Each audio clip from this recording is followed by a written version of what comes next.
something you can't quite explain. It's something you'll never understand. How a man becomes a war machine. How a man becomes a war machine.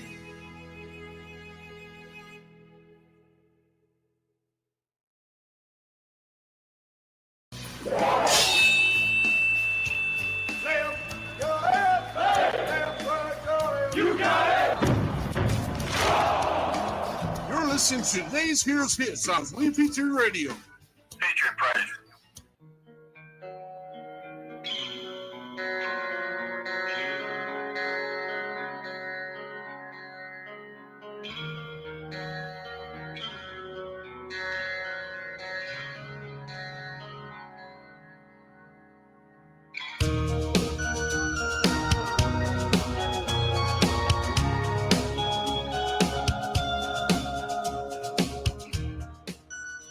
It's Sunday, October 19th, and you're tuned into the People's Patriot Project. We got your 6 at 6.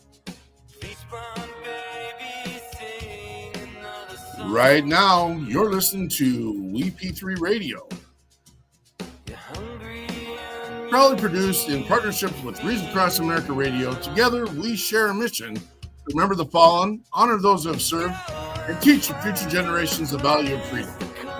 Freedom secured by the brave men and women who wear our nation's uniform. Stay tuned for We Got Your 6 at 6. Now playing on WP3 Radio.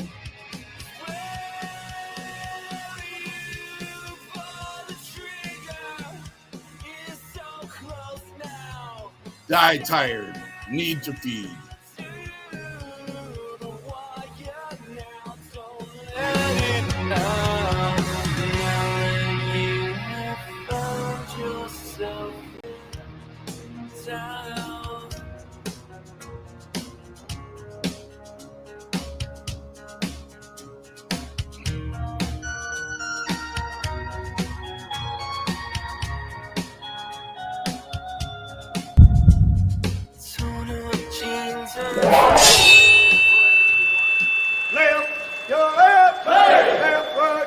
You got it!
Trucker.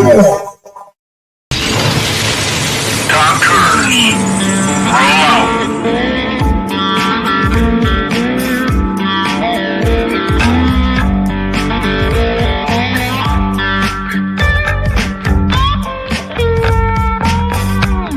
You're watching or listening to We Got Your 6 at 6 Patriot Playtime. We the people, the People's Patriot Project.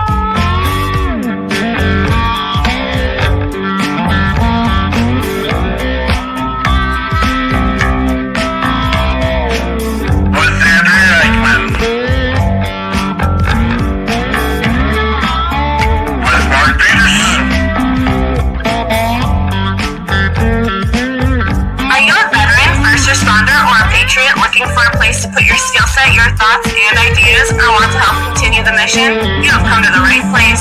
We are the People's Patriot Project, and we are the shock and awe when it comes to meeting the needs of our veterans and first responders. We are dealing with a new enemy in today's world where the wounds are not always seen.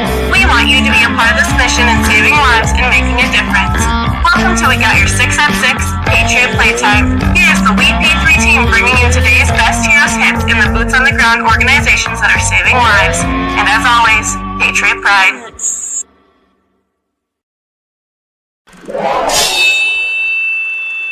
Left your left, left right your left. You got it.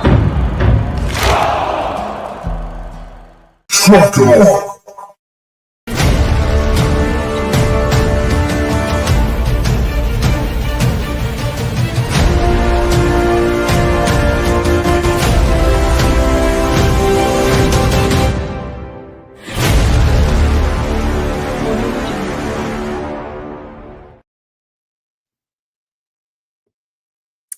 Good evening, it's Andrea Eichmann here.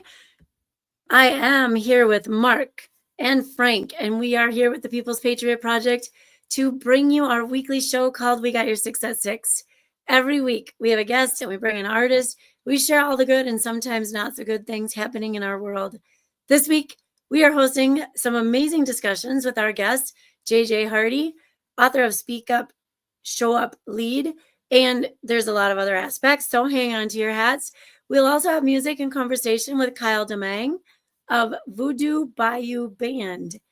We would like to thank our sponsors, starting out with Catch 22 and Derek Iozio, our godfather at WeP3. Derek is there for support and management, coffee in the mornings, and I don't know what we have at night, prayers and all that good stuff. All right, so check out Catch 22 Peer Support. We've also got Operation Texas Strong with Peggy and Bobby Krutzinger. They are changing the lives of homeless veterans by bringing them home to RVs that are donated. And there are some amazing stories of donations out there. If you have an RV or know someone who's trying to get rid of one and would like to donate, just get a hold of them. They're in Texas, but they do work around the country with their new homes for veterans. Also checking out with the Boho Hobos Hideaway. Thank you to Lauren Iozio for sharing her Hobo's Paradise. This is in Livingston, Texas, you guys. It is on Airbnb, and it's like, it says hideaway, but it's a great getaway as well. I'm thinking if you have some writing to do, if you have some sightseeing or touring to do, if you have a break or you need a break getting across the great state of Texas, check it out. It's beautiful. It's cute. It's very relaxing. The Boho Hobos Hideaway. Thank you so much to all of our sponsors, our guests, and our listeners. Before we dive into this week's show, please take a moment to join us for this amazing version of the Star Spangled Banner with Dave Bray, USA.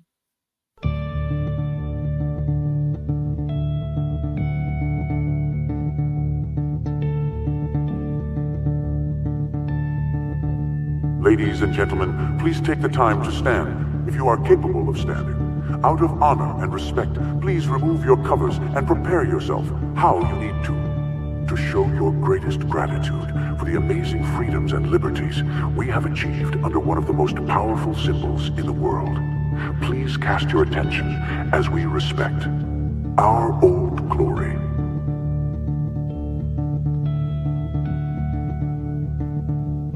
Oh, say, can you see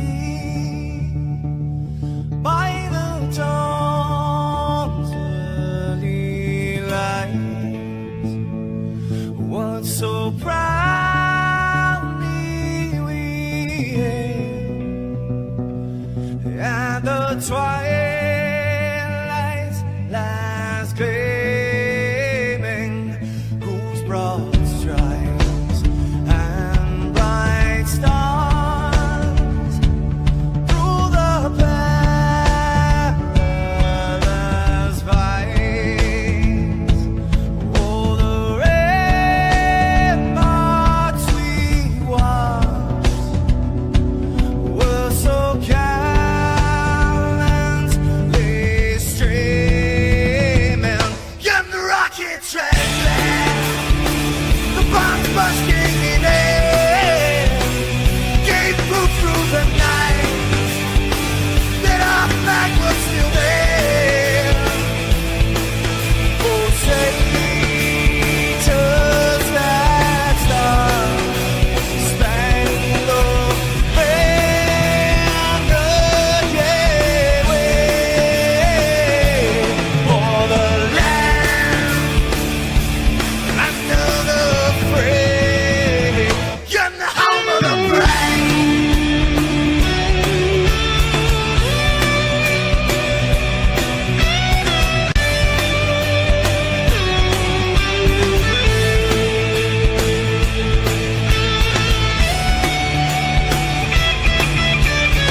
For those unaware, that flag is still there.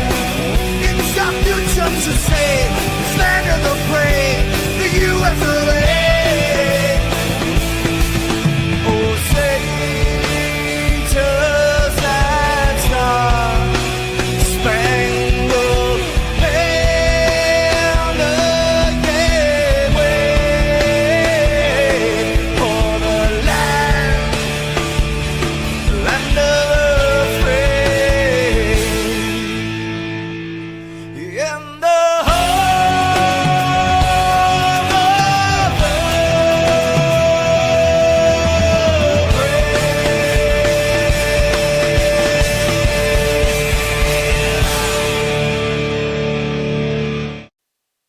Patriot Pride.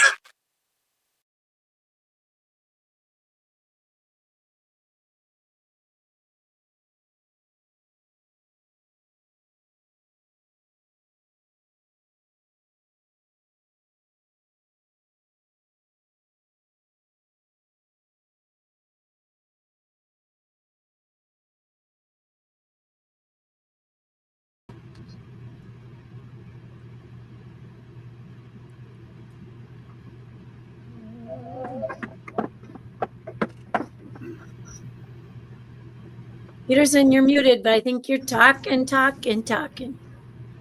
Blah, blah, blah, blah, blah, blah, blah, blah. Hello. Let's grow. Yeah, the clicky clickies are not working all that great right now. Let's go. Go back, start your engines. It's time to go, ladies and gentlemen. All right. Foolery's over with. All right, Miss Eichmann, you got to do Yes, a little sir. homework first. Could you go out to our two most important pages that are out there, the People's Patriot Project Facebook page and the We Got Your 6 at 6 page? For some reason, I've no less than probably 10 times tried to load those in, and they are not loading into the live. So if you will put a message on those two and at least shoot them to the YouTube channel, that'd be great. It really hurts when your primary page for your podcast is down, but we got this. It's not going to get me down. We got an amazing crew, as I was saying when my mic was off and you all didn't hear me. It is October 19th, and we are here for We Got Your 6 at 6. It used to be called Patriot Playtime, but sometimes it's time to play and sometimes it's time to work, and that's what we're going to do tonight. The first thing I'd like to do is our call to action. Everyone pick up your phones, go into a text area space where you're going to see your contacts, and we're going to check our 6. And in our check our 6, first thing is you need to check yourself. Make sure your mental's in the space it needs to be. If it's not there, if you got control, you've got your skills, you know what you need to do, take care of business. I hope you can still hang with us, still enjoy the conversation, and still grow with us, because we're going to be better and do better. And then the next item, if you're not in that space and you're like, okay, I need help, reach out to a trusted adult. I mean, there's a trusted child. I suppose you can reach out to them too, but we don't need to be jumping more on our kiddos these days. Or reach out to an organization like the People's Patriot Project, like Pierce's Catch-22, and the plethora of other organizations that have been on the People's Patriot Project. We got your 6 at 6. Take care of you. Make sure you're in a space, and it's not your job to carry the load when you're in that space. You got to be in the right space. So next thing, just checking on you. Type it into your text messages, copy it, paste it into 6 different conversations of people in your contact list, and send. Because I know that when we're building relationships, I know when we're having conversations with the people that we have cared about at some point in our life, then things happen. Good things, sometimes bad things. I do want to challenge you to take one of those relationships that ended up a little sideways, because maybe it was a joke that went wrong. Maybe you dropped the ball on a responsibility. Maybe they dropped the ball on a responsibility. Maybe stuff just happens. Maybe it's just a disconnect over years, and that happens too. Surprise your friend, give him a little quick checking in with you, see where you're at. That's your check 6. We are now going to introduce our 2 guests to you tonight. We have the amazing JJ Hardy, podcast host, leadership coach, author, and Kyle DeMang. Yes, there's a lot more letters than what I'm pronouncing, but it's DeMang, and he is with, it's going to be a tricky one, folks. He's with the Voodoo Bayou Band out of Louisiana, but he's also connected with another band when he was in Another Space and Place, and we'll talk about that as well. Welcome, gentlemen. Thank you for being here tonight. I don't have a funny start tonight because my Vikings lost today. Boo. Who do you follow, JJ? Who do I follow? Yeah. What football team do you follow? You follow a football team? Well, once upon a time, and I'll probably get a hard time for this, but I used to follow the Bears and the Broncos. Those were my 2 teams. Lately, I don't anymore. It's a good thing you got out of that game. There's no reason to be involved. How about you, Kyle? Yeah, well, we're down here in the swamp in South Louisiana, and it's just a bunch of Saints fans around here, but there's some pretty unhappy Saints fans these days, man. I get it. And you guys like to follow those Tigers down there, too. Yeah, and boy, we're struggling there as well. I don't want to sound like a fair weather fan, but it's a bit of a struggle right now. But we live and breathe purple and gold, and you got to represent where you can. Hey, we represent purple and gold up here too, just so you know.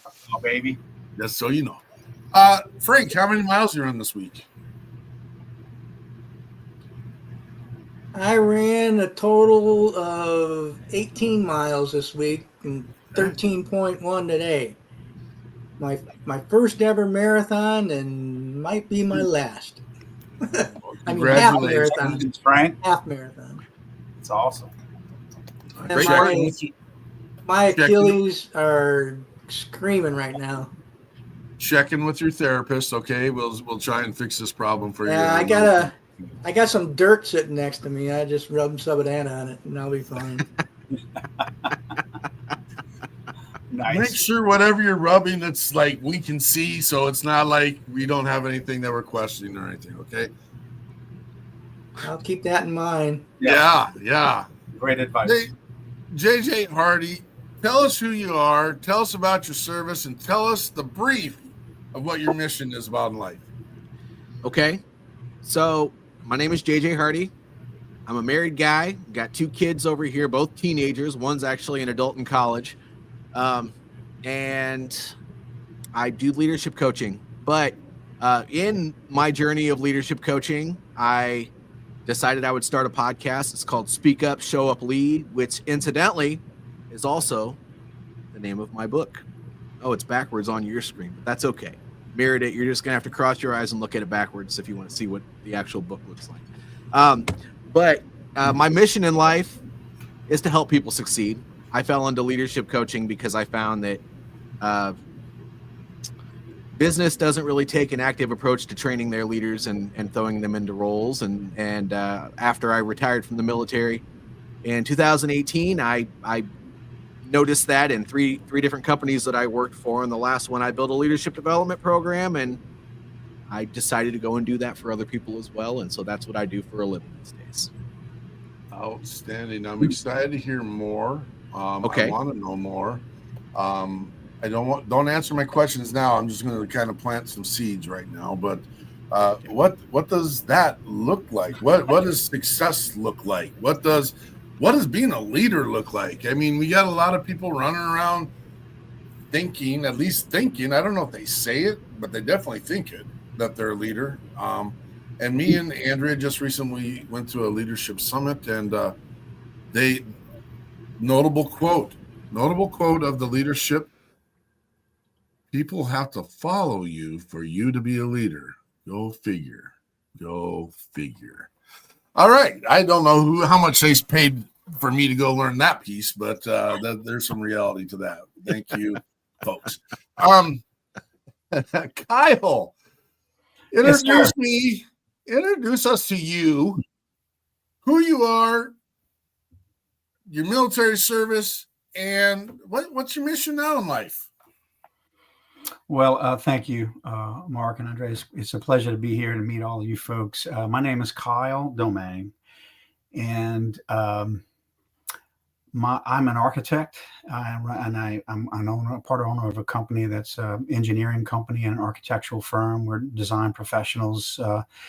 We have 8 offices from Mobile to Houston, and so that's sort of a passion of mine architecturally, and art and architecture has just been a big part of my life. The very idea that you dream up something in your head and you collaborate with a wide variety of different people to ultimately walk them through the vision you had in your mind is a powerful thing to be able to do. And so we're really excited to continue to have the opportunity to do that with my partners and I. My military service, I was in the Army. I was 11 Bravo and 11 Mike. I was a Bradley commander, activated for Desert Storm, and I was proud to be a part of it. We were on our way over to Kuwait when this thing ended. So came back to Louisiana, and I was a drill instructor for a couple of sessions, training non-commissioned officers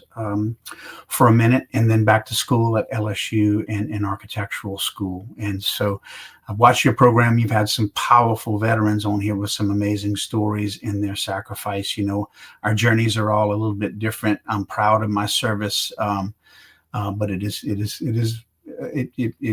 pales in comparison to some of what the service members have been a part of in your program. So, but I've been proud to be a part of it. Well, I appreciate those final sentiments. I do. This is something that we run into regular. We appreciate the time and effort that you took to serve your community and your country. And we don't put a hierarchy on with rank, with deployment, with jobs. I mean, it's people get tied up in that. And now, don't get me wrong. When I hear Navy SEAL, I do go, ooh, that's kind of fun. I'll sit down and watch a TV show and read a book about it. When it comes to Marines and their birthday, I'm like, wow, who cares? It's one day. No one really cares about those guys. Go eat a Korean. No, just kidding, folks. That is coming up. So make sure you spend your 363 days of your Marine birthday in remembrance, because they will remind you about it, which is fun. Enjoy. Yeah, I love that they get out there and they do that. But thanks for being here, gentlemen. Kyle, let's run with one of your first songs. Give us a lead into you know the list, so let's roll. Yeah, absolutely. No, we appreciate you allowing me to play a few songs here, and not knowing if you're just playing audio or the video that's attached to it as well. Not sure, but this song is Granddad's Shoes. And, I had a grandfather who was a chief petty officer on battleships, and he was in World War II, Korea, and Vietnam. And he was a remarkable man. His name was Lewis Moore. He was stationed in Pensacola at the Naval Air Station there. I would visit him in the summer times, and he was just a remarkable man. And the very idea of the power of what these remarkable citizens did during World War II, the sacrifice, the commitment, and that remarkable generation, it was just amazing. And the entire the concept of their children and grandchildren growing up as we all move through this crazy world that we live in, and what we retain, and how do we what do we take away from our grandparents, and just the very idea of, if I could just walk a mile in his shoes from the service that he provided, would be powerful. So just hats off to clearly anyone who has served, but to that remarkable generation that certainly fought during World War II. And this is hats off to Lewis Moore. This is, and it goes with the band, but also Kyle Domingue with granddad's shoes.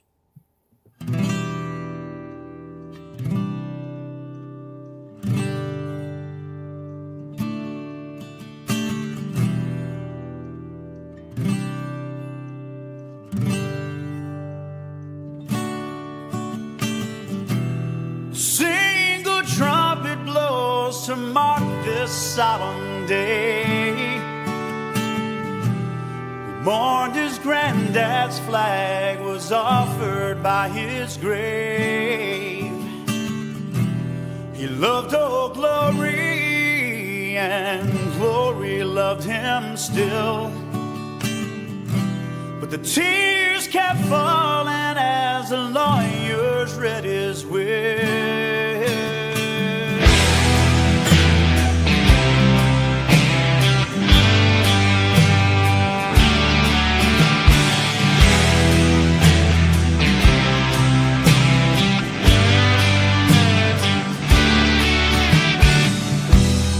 Family members' names were read off one by one. Got to my name, a proud teenage grandson.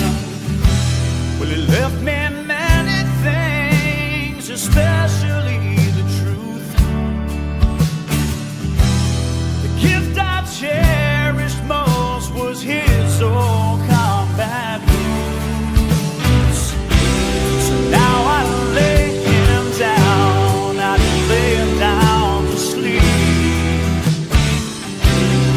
God, I pray his loving hero so you keep. Before I should die, I have to spread this news. Now she'll miss his smile. Hope I can last 1 mile. Can't wait to walk in Granddad's shoes.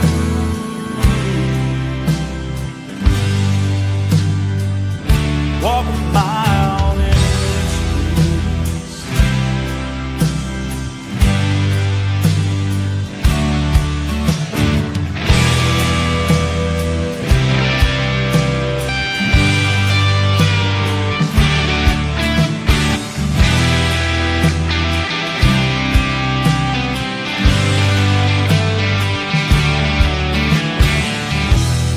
Boots were running when the crowds were raining down. They swam in ice and mud in the trenches underground.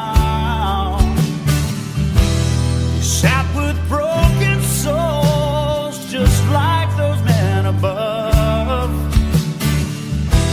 Stood the test of time just like this man I love. So now we lay them down, we lay them down to sleep. God, I pray their loving heroes' souls will keep. Before we should die, we have to spread this news. We'll sure miss their smiles. Only hope we can last 1 mile. Can't wait to walk in Granddad's shoes.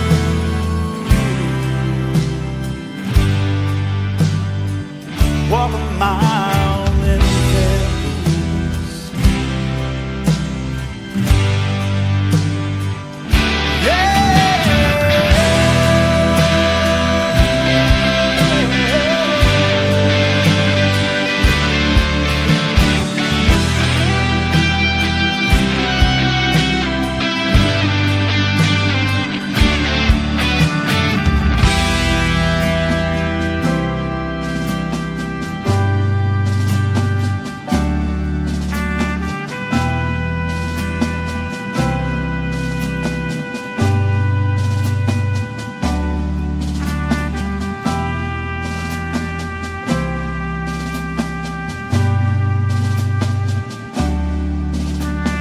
An old soldier never dies.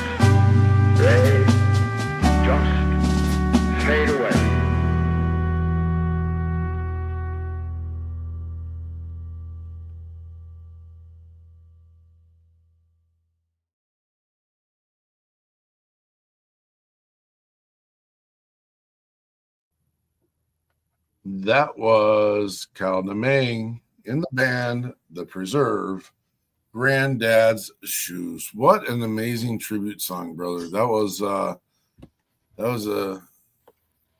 lot of stuff going. I love it. Thank you. I appreciate that. It was especially wonderful that the drummer in the band, Chris Fiskus, all of the images you saw was his father. That was his B-17 bomber at the museum in Arizona, and his grandson actually walking through and pilfering through his Bible and actual memorabilia from his father. So it was really a powerful thing to be able to do with a dear friend, and to celebrate his dad that way with his son. Did you guys get a chance in your life to rummage through like military artifacts of your family members? Yeah. And just being, I can vividly go back to digging through, you're not supposed to, but digging through the old man's little drawer. And I'm like, oh my gosh, this is cool. So what's the story? What is the story? And, not minimizing my father's service and everything, but he had some really cool stuff that I don't know the story about. Yeah, that is true. I mean, to be able, you're sitting there guessing at a lot of those things, and to be able to, it's so important, especially with a lot of these World War II veterans passing, that we've been able to really provide venues for them to tell their stories, so everybody could truly know and understand the significance of the service and the history. Absolutely, outstanding.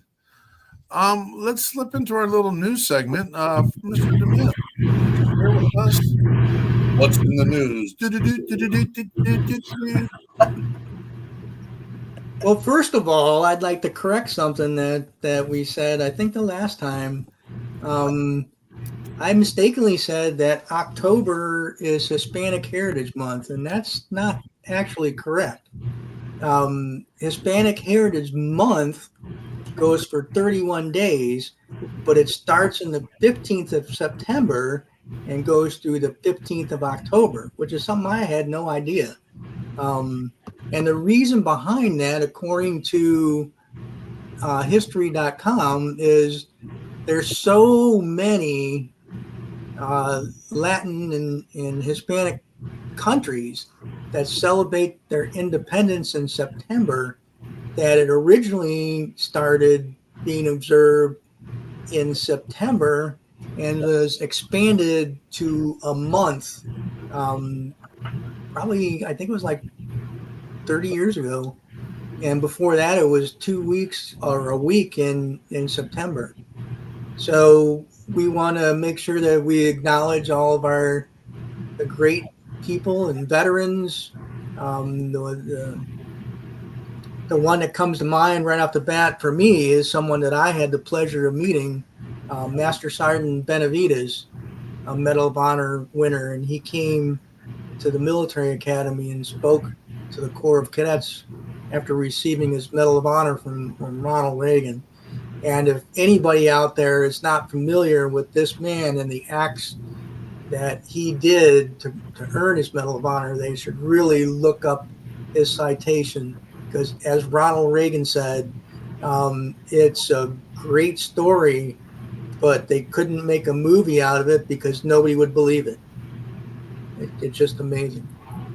And the next thing we have, I want to do an update on the Tomahawk missile situation with Ukraine. And it just so happens that the president met with the president of the Ukraine, and on Friday broke the news to him, unfortunately, that he would not be receiving the Tomahawk missiles that they had considered. I think it's more of a way to try to push the end of the war along, and by not giving him the Tomahawk missiles, it kind of gives an opening for him and Russia to come to an agreement on the ceasefire and eventual end of the war. And I didn't know this either. The Tomahawk missiles, some of them are capable of nuclear warheads. So as much as you don't want to understand the Russian view, you kind of have to take that into account. And when a Tomahawk missile would be fired at them, how do they know? So it probably turned out for the best, but we'll keep an update on that as well.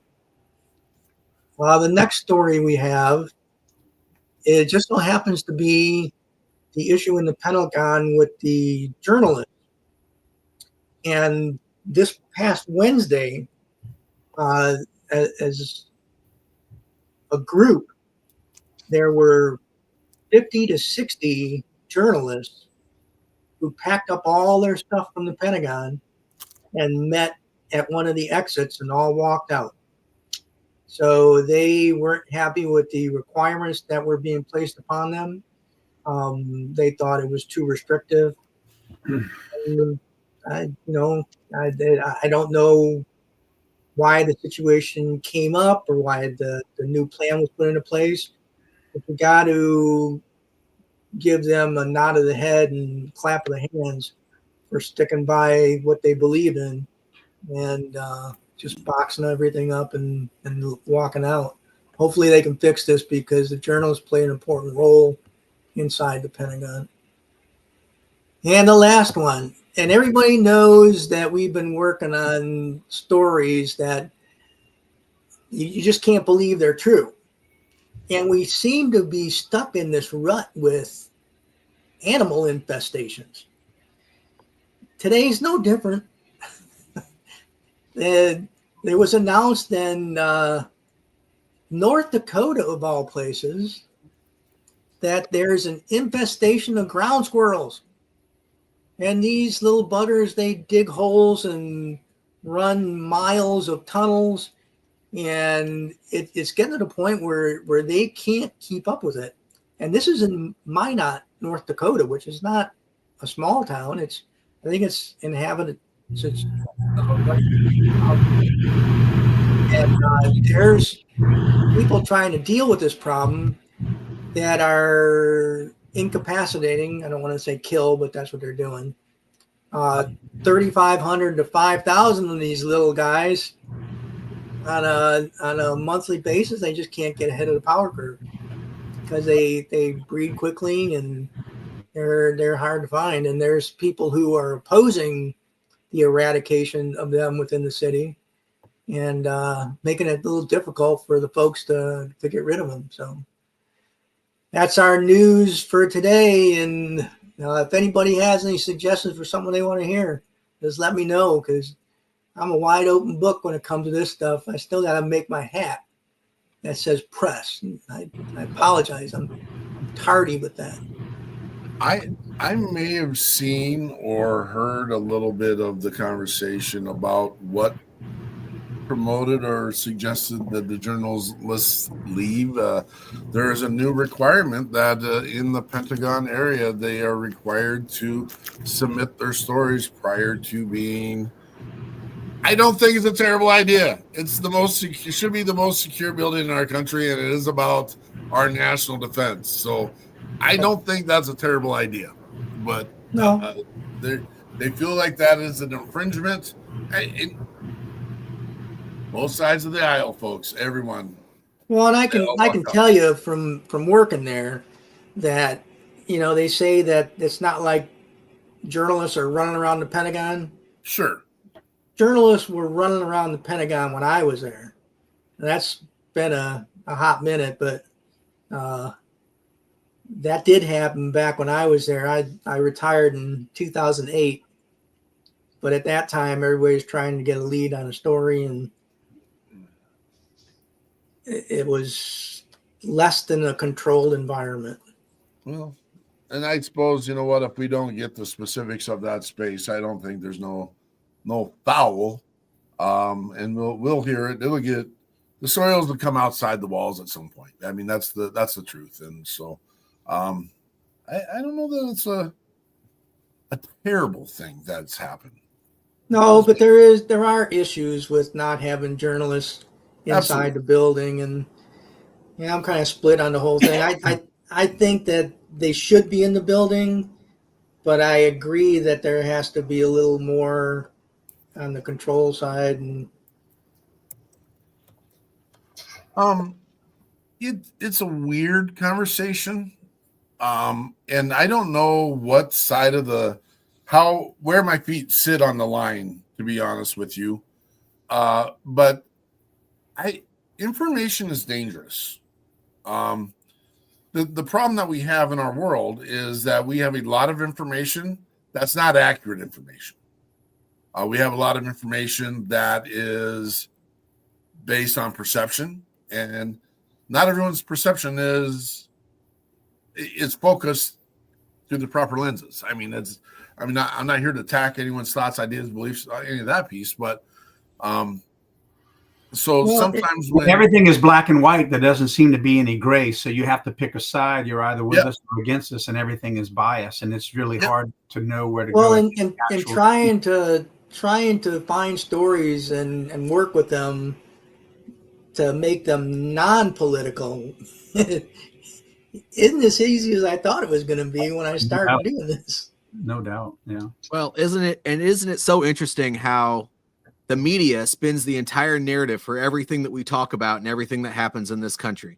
So you really got to be careful how much time you spend just staring at the media. And if you're not diversified in what you watch, you're gonna have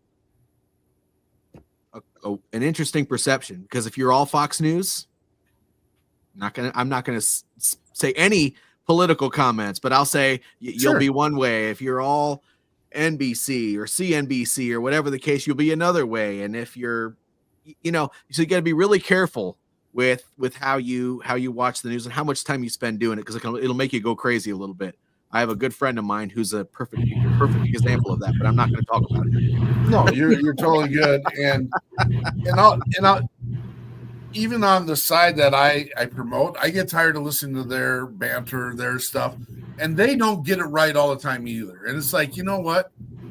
It's here, the Green Bay Packers, which I know nobody likes, and the Minnesota Vikings, which I know everybody likes. They're both telling a story, and it's, what do you like, cheddar or Colby? And everyone knows we all eat cheddar. That's the rule. But Adam Berg, good to see you, brother. The guy that runs the Heroes Media Group, it's always great to see you, brother. Bears. I got a really important Adam Berg. Sorry, buddy. No, that's not true. Sorry. I got a really important news. As long as nobody shows up from the Dallas Cowboys, I'll be good. Right. Fair enough. Right. Yeah. Poor Dak. I wish he'd find a home that he could figure it out. I do like Dak, but yeah. By chance, it was closer to the holiday season. And maybe someone walked into your space with a candy bag full of the night's procurements. What items would you take from the bag, knowing or unknowing, to take care of your personal needs? Kyle, we're going to throw you under the bus. You're first. I'll grab all the apples with the razor blades in it first. What? Just to protect everyone, and then I'll take that's Snickers. Nice. Yeah. I'd leave those right where they are. Well, we don't want those children grabbing those razor blades, right? But the Snickers, they're going. The Snickers are out of there? Yes, sir. Eichmann, what are you grabbing? Butterfingers. Butterfingers. JJ Hardy.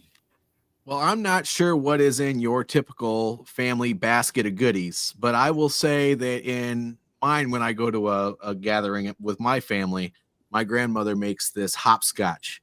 It has marshmallows, peanut butter, and they have those little Asian noodles in there. And I'm not sure what else she puts in there, but I could eat about 50 of those in one sitting. I'll grab those. Interesting. I have an aunt. Maybe that's an Iowa thing. I have an aunt that makes those too. I didn't even Okay. know what they were called, but they're so yummy. Oh yeah, that Mhm. yeah. I've never heard of them. Oh gosh, I'm gonna you have know to what? look this It's worth a shot. Look up a recipe for it. Make it. You'll promise yourself you'll never make it again because Oh, you'll I eat don't way need too much another- of it all in one sitting. Oh, so good. Mm. Frank, what are you grabbing, brother? I'll take the can of sardines. Oh,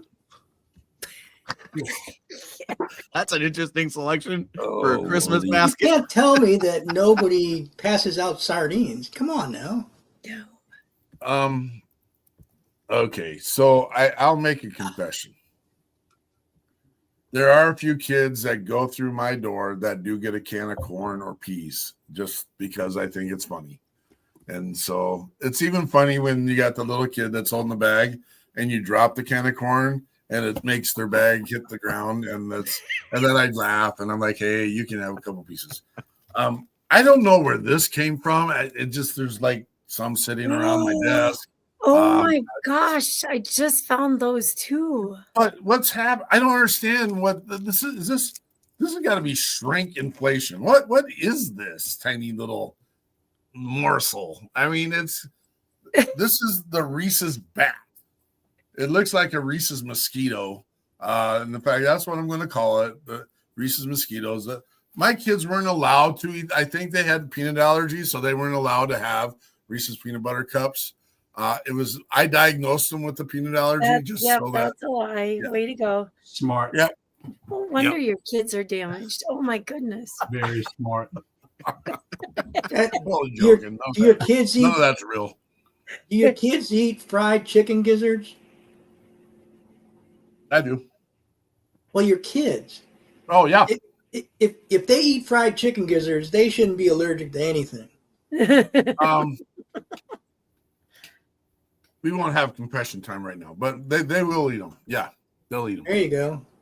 They That's a good one parent. of their favorite breakfasts, because I always do a birthday breakfast for them. One of their favorite breakfasts was always like a ribeye and fried chicken livers, and that's something that they love. I know that's not a gizzard, but that's No, we're not that's against far- eating the offal.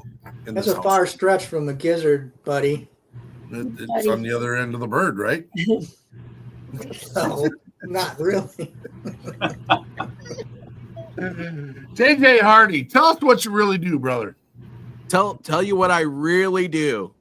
Well, I just, as far as for a living is concerned, I just like to help people win.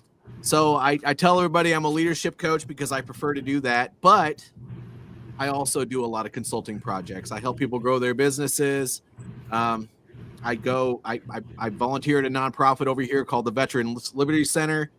And that's a lot of fun. As a matter of fact, for anybody who might be listening in my audience, it'll be in Iowa next month on the 28th. We're doing a pancake breakfast. So if you know where the Veterans Liberty Center is, you want to do a pancake breakfast, do that. But otherwise, it's just all about, making people win. I have a podcast called Speak Up, Show Up, Lead. I brought that up earlier. That one, I like to bring guests on we'll have leadership conversations.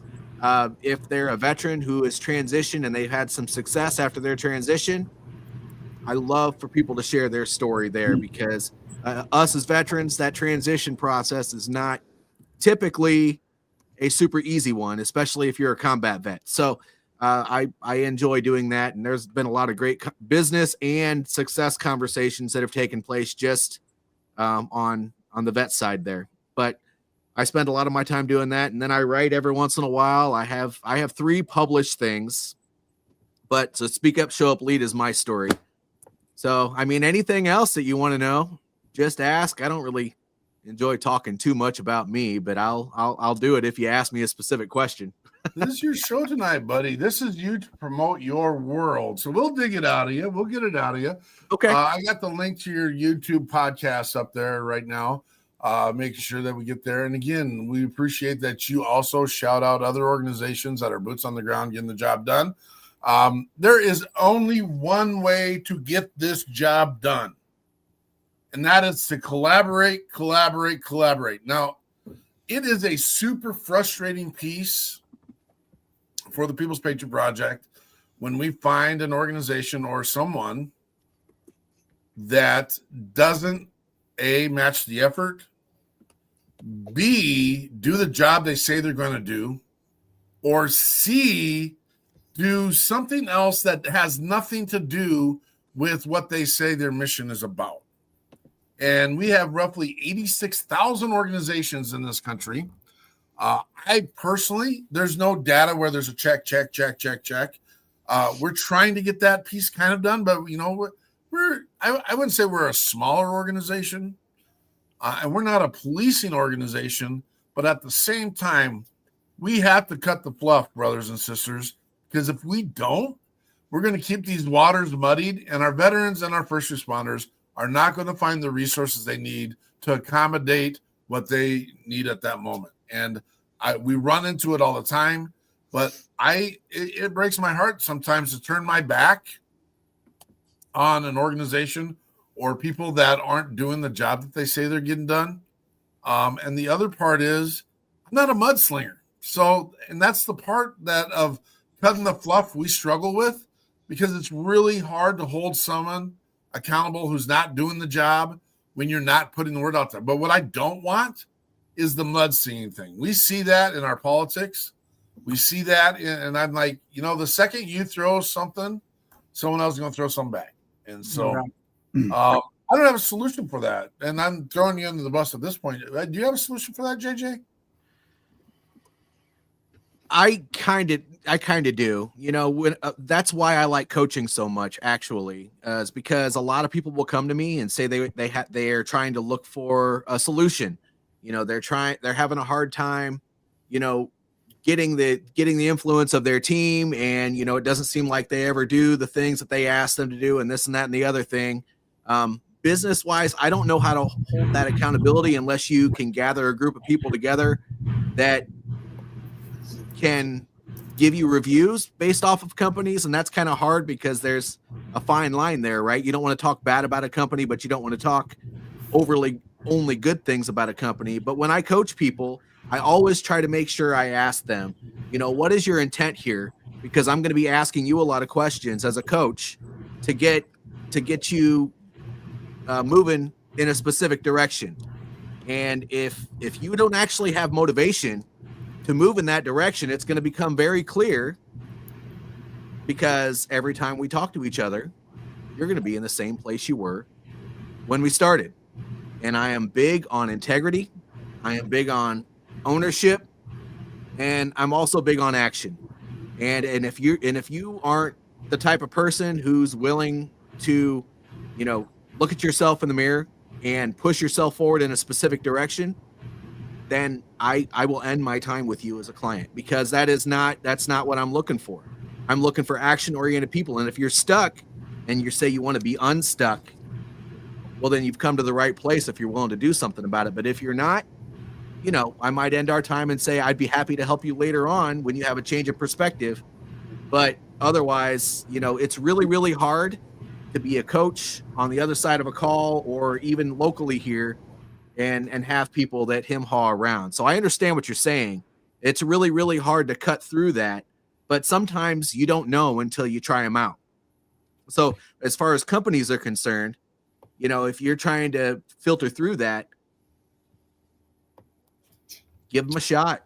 I mean, my goodness, if business is all about resonating with one another, you don't actually do business with the business. You do business with whoever sells you on what they're selling. So at the end of the day, if you like the person, you don't seem like you rub each other the wrong way, and they have a product that you need or a service that you need, give them a shot. If they screw you over, likely you're not going to do that business with them again or buy their product ever again. Completely with you on that.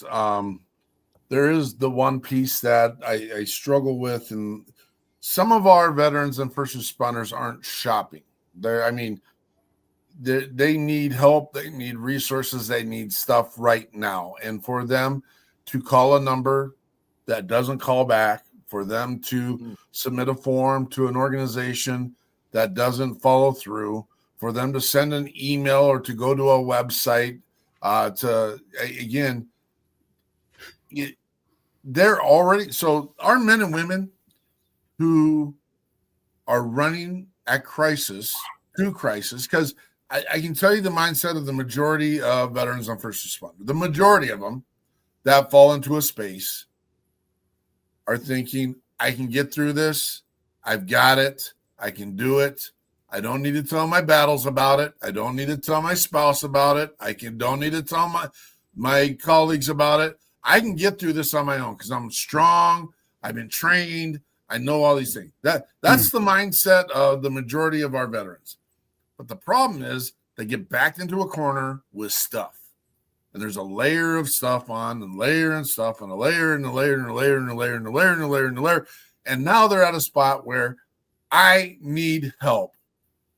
And they reach out and they get crickets, or they reach out and the resource that they need at that moment isn't available. And they reach out and they filter through organization after organization after organization. Where do we get the help? How can I take care? And some of it's basic stuff. I don't care if you're a veteran or not anywhere in our country, that we should not have anyone that has food insecurity. There should be no one in our country that is missing a meal unless it's by choice. That's my opinion. I also believe there should be no one in our country that is homeless by choice. I don't know if I said that right. If you're choosing to be homeless, that's one thing. If you need a place to lay your head, I don't care. I think that is something that should be covered in our country, in our community, and especially. And you can get into this battle all day long. It's not about immigration. It's not. Anyone that has served their country should have a place to lay their head.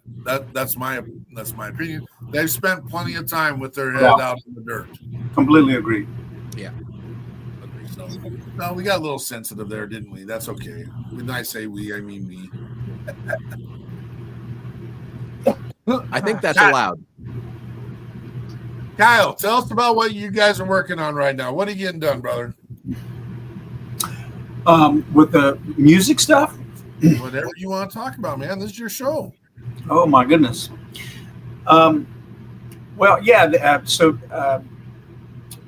Voodoo Bayou is working on a new album. It's been a minute since we've recorded. We're really excited to finally be back in the woodshed and working on some new material, and we're hoping to get that wrapped up at the end of Q1 and maybe in the summertime have a new some new material out there. We're really excited, I think, about getting back on the festival circuit. We love the opportunity at family fun events where they promote original music is sort of our deal. So that's been a passion for a long time. I'm writing and recording acoustic songs all the time. I've got a publisher in LA where we're just trying to send some things out to try to make it onto libraries for movies and those types of things. So again, as a weekend warrior with the music stuff, it's just fun dabbling with those kinds of things. And my friends back in Phoenix, Arizona with the Preserve, we get together from time to time and we'll send music their way. And every now and again we'll get a gem that will pop out. So it's just a lot of fun being able to express through the music, things that you're processing. And, you were just talking about, it was a very powerful thing that you said there, especially when people are going through very difficult times. And I'm really excited to play the next song for you guys when we get to that moment in time. It was really taking a stab at, for all of us when we get down and who do we turn to? And when we're at our lowest, I love these songs that really sort of promote, that are very abstract. You can plug and play into the song that you're listening to. If you're looking for someone to help you in more of a spiritual way, I like to make certain that the song allows you to be able to feel that. Or if it's an individual person in your life that is uplifting and is there at the right moment to give you the information that you need, are some of these organizations. It's sad to hear you say that there are these organizations under the guise of helping veterans that maybe are not in it for the right reason and maybe taking advantage of taxes or whatever they're doing. I don't really know, and not really there because they should be there for the heart of it and to be able to provide what these remarkable soldiers and sailors need as a result of the things that they have seen and that drive PTSD and just really down and trying to pull through those things. And they need a savior. They need someone that is going to be able to, reach out a hand and say, we're here for you and you're not alone. And let's give you the resources that you need. I completely agree with you, Mark, on the veterans and the food and a place to stay. There's no reason for it. We have plenty of resources and plenty of passionate people in this country that want to make a difference. Absolutely. There's kind of a little box. It's about this tall that I want to step on real quick and then go down that path. But we'll leave it alone for now and talk about it maybe at another time. What is Rescue Me or Southern Style? What do you want to go with, brother? Yeah, Rescue Me, I think would be great. And that's the idea that I was just sort of mentioning with Rescue Me, someone that is there to reach out a hand for you. I was really excited that an organization called Special Ops Survivors adopted the song Rescue Me that Voodoo Bayou recorded. And it was sort of a theme song for them as they were dealing with widows and family members of just lost dad and just trying to find resources for these guys and just really down and out and trying to find their way. And we were proud and honored that Special Ops Survivors chose this song as their theme. And so, for anybody out there listening, for anyone who is going through some very difficult times and as a result of the trauma in your life, just know that there are people out there that love you, people out here on this organization with resources that would love to share with you to help. We are here for you. So reach out and let somebody know that you're struggling and you're suffering. I know you're strong. I know that you've been through some difficult times and think you have the training, but we all need someone to help us. This is the Voodoo Band, Rescue Me.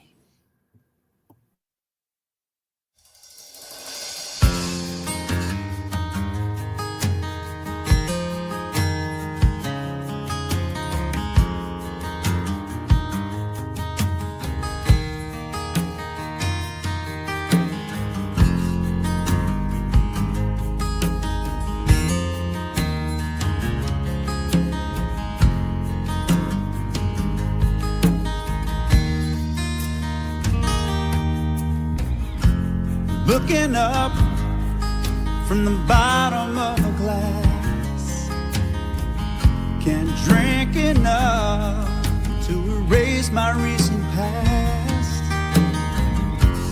Travel down that road of no return.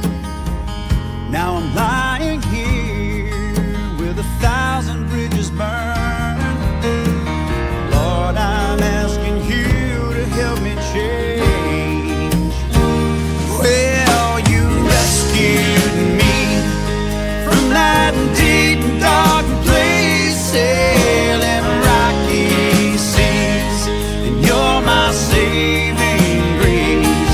Lord, I know that I'm a sinner, but trusting you makes me a winner. And I thank you for the gift of being free. Yeah, you rescued me.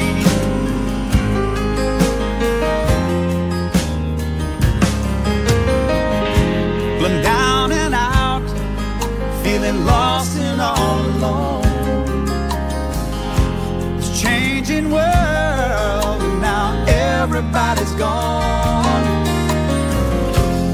Emptiness, which no one can compare.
That is Thank you. Voodoo Bayou Band with Kyle DeMang with Rescue Me. What's it like to hear your music? Sorry, I don't know all the details. Have you heard your music on the radio before? Have I heard my music on the radio before? Yeah. I have, and it is exhilarating. It's really a wonderful feeling and experience on the radio for more people to be able to listen to something that you dreamt up.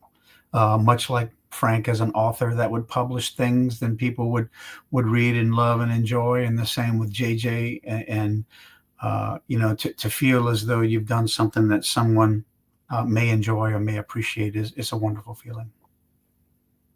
And so, just so everyone knows, Mr. DeMang and both his bands, The Preserve and Voodoo Bayou Band, is on WP3 Radio. We are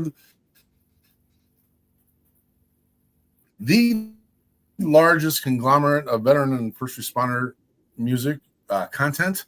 If you go to our station, you will hear only veterans and first responders. We have over 200 musicians, bands across the country on WP3 Radio.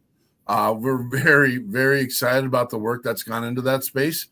And the thing is, I keep finding, when we built this, I had no clue. This is about Kyle tonight, folks.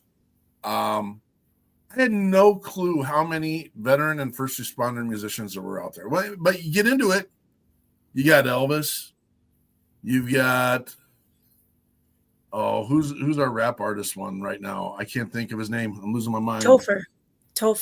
Well, there's that Topher, but then there's also, I'll get it all Theory? done. Is it Theory? Yeah. Well, we got Theory too, Ryan Theory. We've had him. No, a mainstream. He's got a deep voice. He's a rapper. I'm doing it. I got too many screens going on right now, and I'm actually working on something, so I don't want to switch it right now because You're doing great with the multitasking, brother. You're doing great. well, I appreciate that. I need to train a couple more monkeys to do this. Is what I need to do, and then I can. No doubt. You're not thinking like Oh, you're gonna make me do it. like Shaggy? Thank you, Shaggy. Shaggy's a veteran. Thank you, Andrew. I did not know that. I did not know that either. That's wonderful. Yeah, and it is a great venue in the very idea of these guys that are, have poured their hearts out there for the music that they've written and they've served. I think that's powerful. But we're excited. It's heartbreaking to know that we were in Voodoo Bayou Band's backyard at on our last event in Thibodeau. Actually, we were in Homa because Great. Okay. It was in Nichols or at Nichols University, and again, an amazing event put on by Jonathan Crochet and those folks down there. You were down here in the swamp, weren't you? We was down there, and I kind of want to make it my space. I kind of want to just be there. I think it's my lifestyle. I really do. He likes and the again, We'd love to have you back. we had. Do you know Blake Laquette? I don't know Blake. No. Okay, veteran musician down there in the space. Stephen John. He wasn't at that particular event, but another Bayou brother that we love. Josh Garrett. Josh Garrett. Yeah, I was about to say. So Josh and I were in the same unit. Yeah. Oh, you were? That's crazy. We had Josh at the event, so that's. Josh is a good friend. Very, very talented. Yes. Great. And again, this is how we build and grow and get our stuff done. And so we appreciate you. I have not, that's, it's tough to be honest. But I'll be honest. No, I know I say dumb stuff, JJ. That's, it's tough to be honest when you're trying to build something sometimes. And it's like, we love every single musician that comes through our door, but some are just better. And I think I could have you on my playlist on the regular, Kyle. Wow. Well, that's yeah, very kind of you. It's easy listening. I was going to comment on your first song, and I never quite get this. I kind of laugh and chuckle. I like watching the reality music shows. I like watching them because I like watching the rags to riches. And granted, it's not always rags to riches. There are people that are in the industry that they just they need the nudge. Great, good, get it, whatever. Sure. But there's some rags to riches in there. But when the judges make the statement, you need to feel the song. You need to emotionally engage. The first song, and we didn't get to see a video, you can see your engagement in that song. And it is, you're selling it, brother. It's wonderful. Got all the feels. And so I don't know that I see that coming from some of our musicians that say that they're mainstay and they're out there doing their thing, making their billions and millions and jillions. But I believe that song. And I appreciate all the work you put into it. Well, that makes all the difference in the world. I appreciate your kind words. I completely agree that if you're going to do something that's worthwhile, it's worth doing 110%. And if you're going to try to present it and deliver it, you really want to try to give it justice and do it with passion and with intention, because if it shows that you believe it, if you're trying to sell it to others to believe it. And so that is a tremendous compliment. And I thank you for that, sir.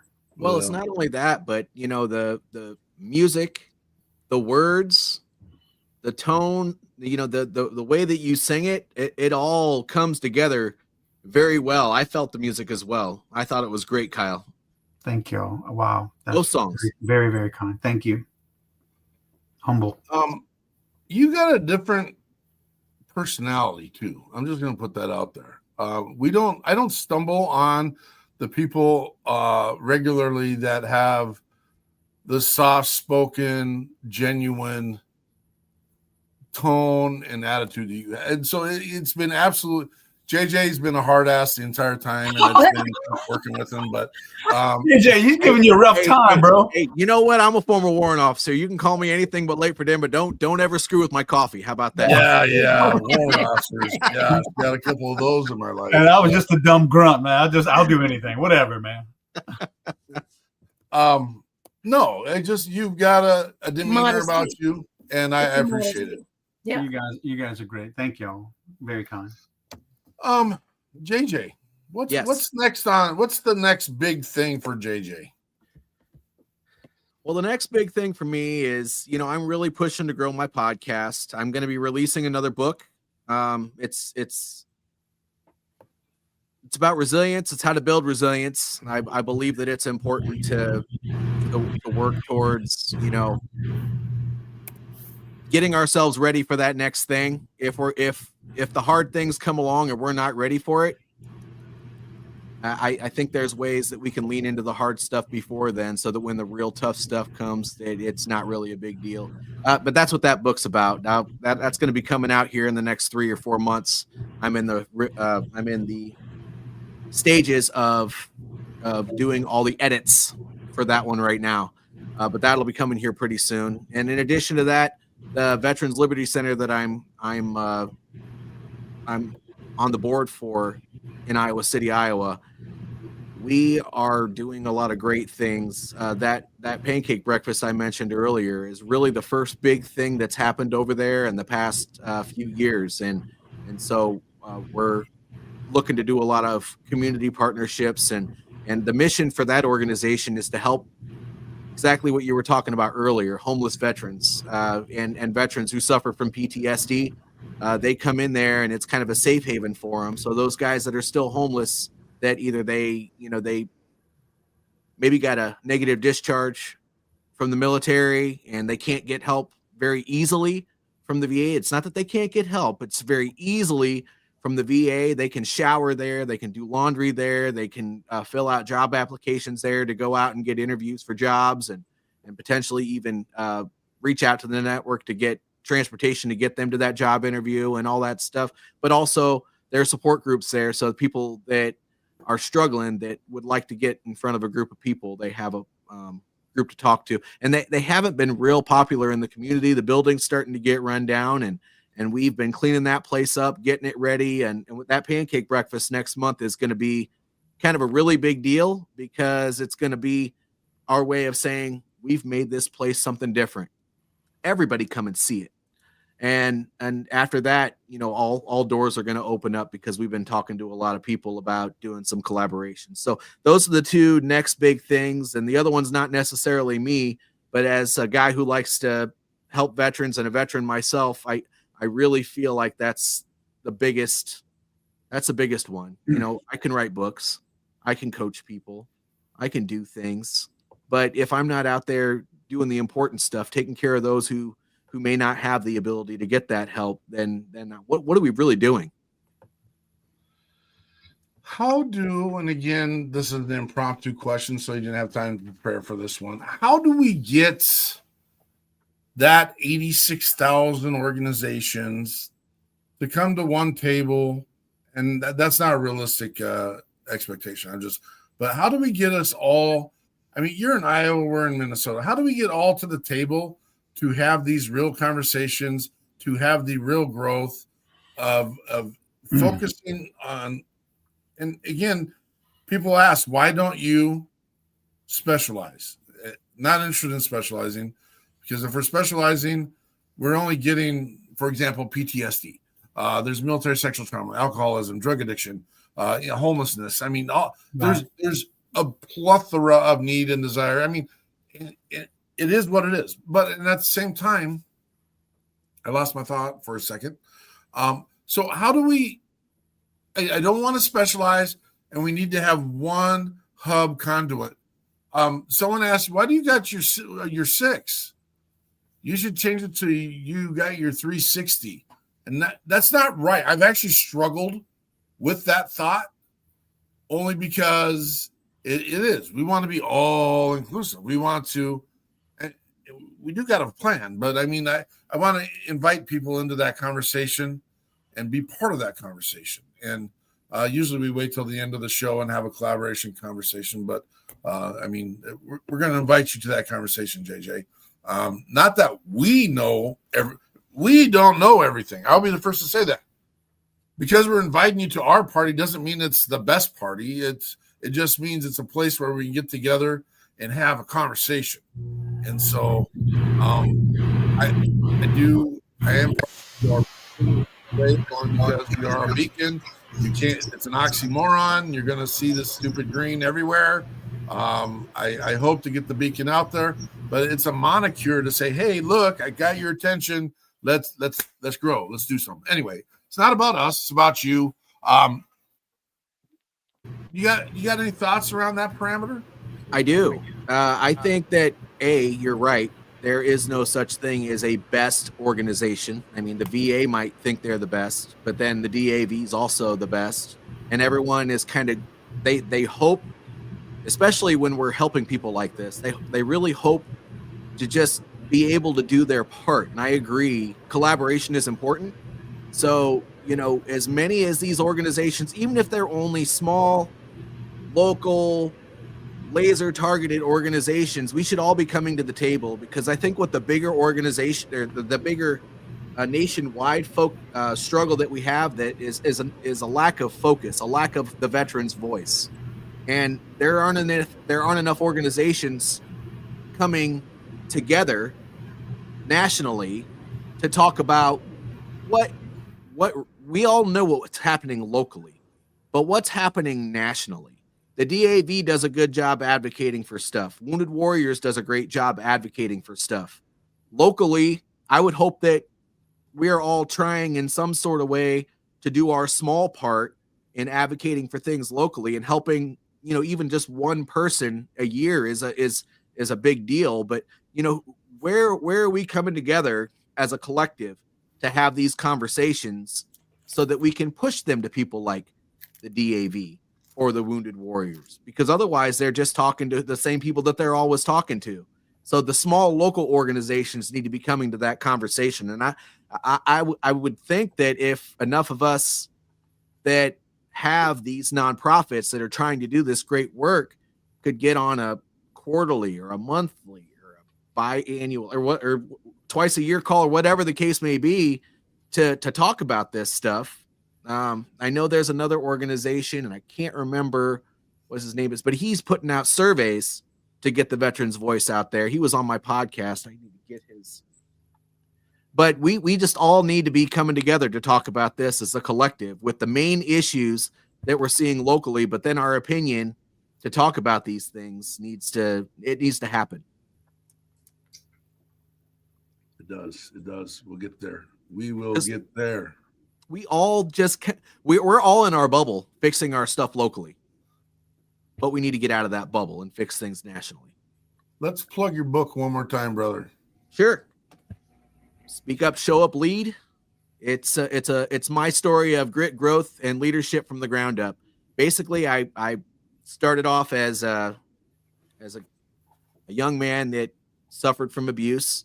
I was homeless as a teenager, and then I went into the military and learned a lot there. That was actually the first place that I felt I belonged, was in the U.S. Army, and it's because people were awesome, and they actually cared about me, is what I felt like. But then also, I transitioned, had a successful time with that. It was rocky, but I talked a little bit about that, and then also to business ownership. So that's just like my podcast. It's to let everybody know that anyone can, from any background, can do anything. And if you feel like you're that person who is struggling at the bottom, hopefully reading that book, listening to my podcast, having a conversation with somebody who's me or like me, or Mark, it sounds like you're pretty passionate about it too, can give you the encouragement to take whatever step you need to move forward in your life. We'll get the link up. We'll get the link up to Mr. Hardy's book here, and just awesome having you on, brother. Thank you. We appreciate the work that you're doing. And what you're always welcome into our space. And it's really tough working with the podcasters, only in the fact that they all have a vision, they all have a passion. We love working with them. You named them, we've worked with them and had a conversation with them. We're all trying to do the same thing. We've got a great brother who's doing a show right at the same time as us, Willis.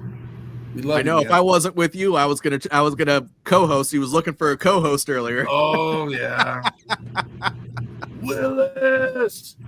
Honestly, look, we could co-host it all together. Wouldn't that be weird? That would be cool. What? Well, he does that. I mean, he does that too. I mean, it just. Oh, he comes on a lot of times after. Yeah. He's part of the Heroes Media Group as well, and that's conversation. It's yeah. We got Cranier's wives working with us. They used to do a podcast during our time. They were nice enough to switch out nights, and we appreciate all the hard work they do. But again, it's not a piece that gets us butt hurt, because it's a different lure that catches a different fish. I mean, some people want saugers, some people want walleyes, some people want bullheads. I eat bullheads. You guys eat bullheads? I eat bullheads. Yes. Andrea's raising her nose. Andrea, what kind of fish do you eat? Walleye. First. She eats the little goldfish that come out of a bag that you put in and eat crackers and tastes like cheddar. Well, guys, I'm Cajun, and we eat practically anything. If you marinate it long enough, it'll be just fine. Yeah, you're not wrong. Gosh. You know, and one crawfish.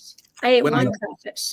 I don't have any of those fish down here, by the way, but we're redfish and speckled trout kind of thing mostly, unless it's offshore stuff. And whatnot. You know, when I was still on active duty, and we used to do some stuff from Fort Polk and redeploy their equipment back to Hawaii. I used to go down to Beaumont. Yeah. And I can't remember the name of the place for the life of me, but they made an awesome catfish etouffee. Yeah. And you can't go wrong. You can't go wrong. And boy, I tell you, every time anybody mentions Fort Polk, most of us go, Kyle, are you a traditional boudin aficionado, or do you kick the livers out of it? Yeah, I'm traditional. Yeah. Yeah. I think so. Yeah. No doubt So, about it. I don't know what it is about boudin, but the casing always like stays intact. I don't get it, because like you put in another sausage in there, you can bite it, chew it, eat it. Boudin, for whatever reason, you get I'm choking on it. I'm like trying to get it all out. Yeah, it's a process, isn't it? Yeah. Well, and me and Jonathan, I came home. I said, because I make everything from scratch. I'm like, I'm gonna make me some boudin. Oh, okay, nice. And I made like 152 yards of this stuff. And I'm like, about a week into eating this boudin, which I loved it at the beginning. It made my house smell a little weird. You probably cook it outside. That's why they're down south. Probably cook it outside. That's a good idea. If you want to stay married, yeah. I'm like, Jonathan, I like this boudin idea, but it's not the main course, is it? He goes, oh no, it's not the main course. You get one or two links and people just take a couple and put it on crackers. I'm eating this as a meal. Yeah. The fact that you bought it at a gas station and liked it didn't tell you something. That's a thing too. I mean, it's so funny down here. All the gas stations are trying to, fighting for everybody. I got the best boudin. We got the best boudin. And you grab you a couple of links of boudin, you pull up at a drive-through daiquiri shop, and you're good to go, man. I mean, I love it. But there's boudin imposters. If you're not using the liver and you're doing like a brisket boudin, that's a brisket sausage, folks. It's not a boudin, okay? Just because you throw rice in there, if there ain't no liver in there, it's not a boudin. I'm just saying. That's exactly right. Right. It's the same thing for Christmas and Thanksgiving when Grandma comes over, and always looking for you're looking for the brown rice or the dirty rice that doesn't have the gizzards in it. And some of the younger kids that can't stand the gizzards, and the gizzard dirty rice goes quick, man. Frank, do you like boudin? Sure. I'm from Chicago. You can put anything in front of me. I grew up on the south side. We caught fish in the Cal-Sag Harbor, and you didn't have to marinate. They were already in oil. Frank, you grew up in Chicago. Are you a Merlot drinker? No, I'm a Mad Dog 2020 drinker. Nice. Go ahead, Frank. My first time I came home from basic training, a buddy of mine, we went out to eat pizza, and we had a 6-pack of Schlitz and a bottle of Mad Dog apiece. You're kind of living yourself with this conversation. It was nasty.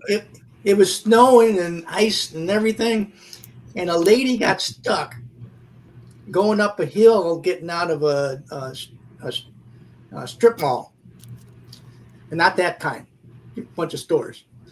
So she got stuck, and my buddy and I, we were about 5 sheets to the wind, and we decided we were going to push her. So here are these two drunk kids trying to push a car up an ice hill, and I forgot to move my feet. And so I was pushing the car, then I just fell down. And I was laughing my rear end off, and thank God the car didn't roll back on me. So, has anyone on this screen tried Jepson's Merlot? M-A-L-O-R-T. It's Malort. a liqueur. Yeah. Malort. Have you tried it? Yeah. That's not Merlot, man. Delicious. If you had said Malort, I would have known what you're talking about. It's not delicious. No. You drink it and you say, "May I have another?" That's what you do. Nope. No. I think we should do that. You can't consume on a live show. That's weird. We will lie. We'll lie. That stuff will clear your. We'll make sure all of our guests have one, and we'll do it. And pretend like we're doing shots of it. We'll call it apple cider, but we'll say apple cider. Apple cider. May I have another? It's delicious stuff. No, it's not. Oh, yeah. You're making that up. That's like the no, joke. He's not. Thing. I've also been doing a little research. They say that the serving size for my little Minnesota mosquitoes now is two of them. That's a joke. have two. Who can just eat two? what That's just not going to happen. It's not. That's unnecessary. No, they're like glazed potato chips. Like, you Right. can't eat just two. That is not reasonable at all. Kyle, what's next for your man? What's going to happen, guys? Yeah, the band, we're working on a new album and really excited about that. And our company, the company I own is DDG. We're corporate offices in Thibodaux, and we have 8 offices from Houston to Mobile. And we're civil engineers and architects and landscape architects. We're coastal engineers, structural engineers. We have surveying group, so it's sort of it's a very unique blend, a multidisciplinary group, but we're really engaged down in Louisiana with Make-A-Wish Foundation. We actually started the Louisiana Builders of Hope program, where we have a range of unfortunately, these just beautiful, terminally ill children that have a wish. So Make-A-Wish has a group of people. If a child has a wish to go to Disney World, there's a Disney team, right? But if they're in Louisiana and they have a wish for something special that we can affect as architects or designers, and in collaboration with construction partners, we such as baseball fields or adaptive playgrounds or tree houses or playhouses in the backyard, we get together and do those types of things. And so we typically adopt 5 to 7 children a year, and so we're ramping up to do our 2026 and want to continue to help those folks. So we're really excited about that project, as well as we work with Start Corp architecturally. We're trying to help where we can.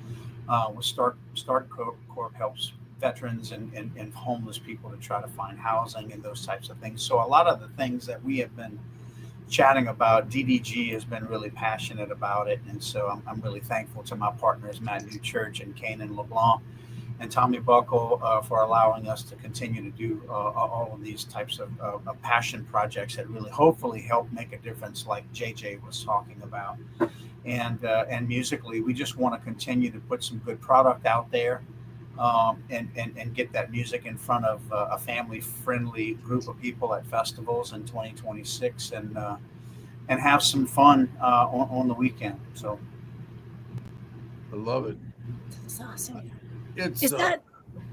Is that what Raquel and Dudley work was? The group you'd Start Corp? Is that what you said, Kyle? Start Corp, yeah, in Thibodaux, Louisiana. Yes, yeah. There's this powerful group, nonprofit, and they're doing some powerful things. And so we've had an opportunity to work with them in the past, and so we're hoping to do more work to help those folks. That's awesome. Yeah, it's been great. And companies grow, and I'm just most excited about the people that come on board here. That I think they see DDG, they see our mission, they see our culture, and we seem to really be attracting just these wonderful young professionals that see it, they get it, they're passionate, and they have a lot of the core values that our company is focused on. And they're coming and adding to our culture. It's just really been exciting. We bought Walk-On's corporate headquarters just off of LSU's campus, and our tailgate for the Tiger games is just epic. We have been having a ball. So Fun. Oh man, my brain is going a billion miles an hour right now. Yeah, you got to come down, brother. You got to come to the tailgate and come have a good time with us. I mean, it's not too many offices. You have a Walk-On's bar and a basketball court in the middle of the office, but it's Gosh, now you got me looking up the LSU schedule. Jeez, they don't ever play the Gophers, the mighty Gophers slaying. Yeah. No, so it's really been great. Well, the nice thing is I could do a later game in the season down there and I still won't get cold, unlike here in Minnesota. You'll be in good shape. You'll be in good shape here. Like, I don't want to do the Monday night football game for the Minnesota Packers last game of the year because I don't want to be in the cold. It's indoors. So it's an indoor stadium, but you got a tailgate and that's outside. You can't go. Yeah, you got a tailgate, man. Right. Oh, you're funny. You go all in, man. Go all in. I was How going about a to lead say, in into this you're a last football song? fan. Where's your sense of commitment if you're a football fan? That's Get what it they done. do, right? You're in Iowa. You know, yeah. Indoors. There's a commitment to cold, but there's also dumb. I mean, I'll go ice fishing all day long. Yeah, like those guys that go shirtless and paint themselves up for a game when it's negative 10 degrees outside. And then a little bit of antifreeze, and I'll have a little antifreeze in me too, but that goes a little too far. Yeah, I don't think there's an antifreeze that has a rating for that. Yeah. My nipples get too hard. I don't want to have to. Great. Now I gotta cut that. Jeepers, kid. No. There's nothing wrong about nipples. We have one podcast program that needs clean version every week. We don't. Every time you cut it down, you lose the spot. The show nipples. You're gonna know you're not. You don't need this. You can milk Try anything. running a half marathon. Ouch. And you can milk anything with nipples, Greg. Frank, you got to wear Band-Aids on your nipples when you're running? Now you put this goop on there, and then when you get done, your shirt looks like it's got something on it. Look, since you were editing already, I figured we might as well just throw it in there. There's more. I know there's more. Show's called Encourageable. They got what they call body glide. It's a great, did you see my nipples? And then people are like, oh, let's go look at that show. And I mean, it's the nipple show. I'll just do nipples. This is the nipple episode. Okay, I'm putting that. All right, I'll get short not to have a little bit of fun, guys. I mean, laughter and comedy is medicinal. You need it. You'll go crazy without it. Yes. Kyle, lead us into this last song. Oh, it's my pleasure, and thank y'all again for having me. I'll play Southern Style is the title track from Voodoo Bayou's last album, and I chose it because one of my dear high school buddies, David Falgout, was on a battleship in the Navy in Desert Storm. He was also he was a diver. He was a firefighter, first responder. He was the kind of guy that just loved life, had a zest for life, and he did everything 110%. But unfortunately, as a result of some of the things that he's done and experienced,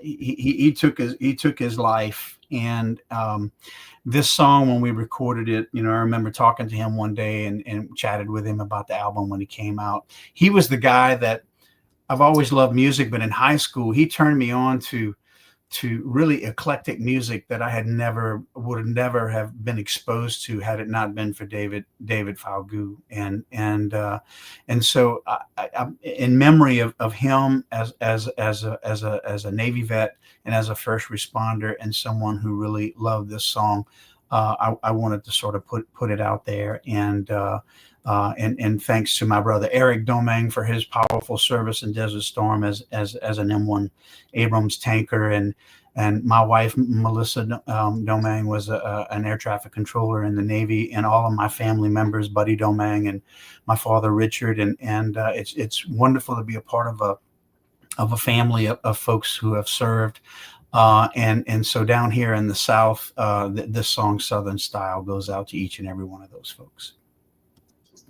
This is Kyle Domingue with the Voodoo Bayou Band, Southern Style. I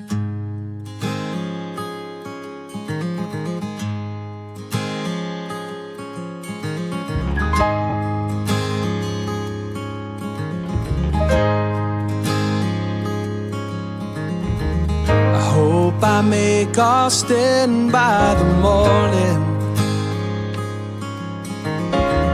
I'm pushing for Lake Charles by noontime. I'm driving toward New Orleans where my baby's drinking whiskey riverside.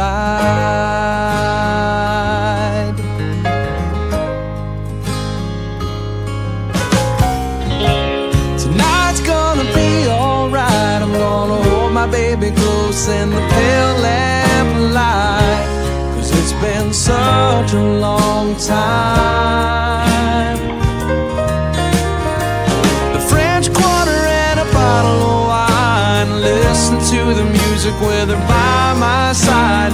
Lord, I love to see my baby smile. She's living Southern style,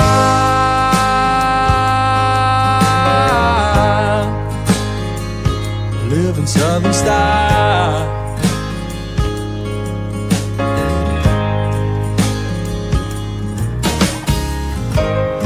I can hear that diesel revving. I sure hope the law won't slow me down. Girl, I can smell your Cajun cooking, taste the hurricane downtown.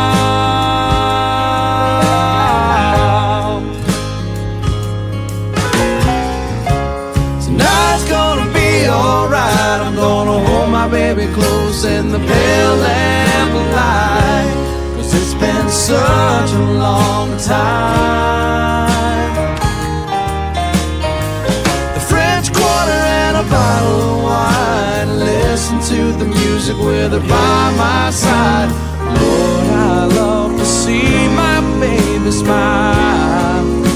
She's living Southern style,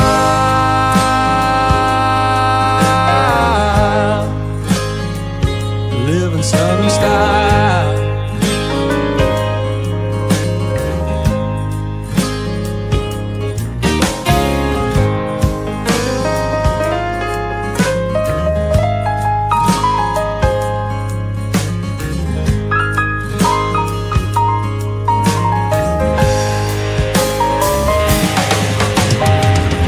Big easy lady, don't you worry, I'm on time.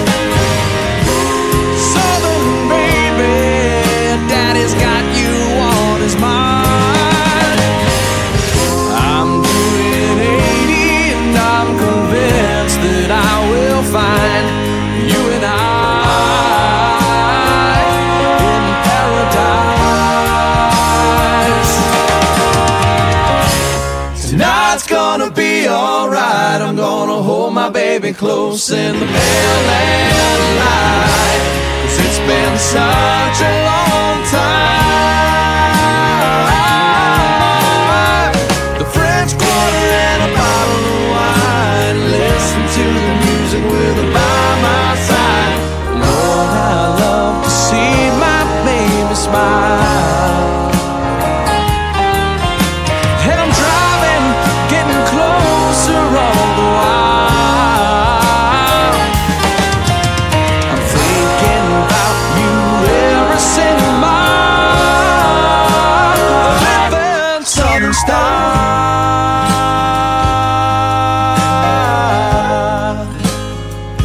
living Southern style. I'm living Southern style,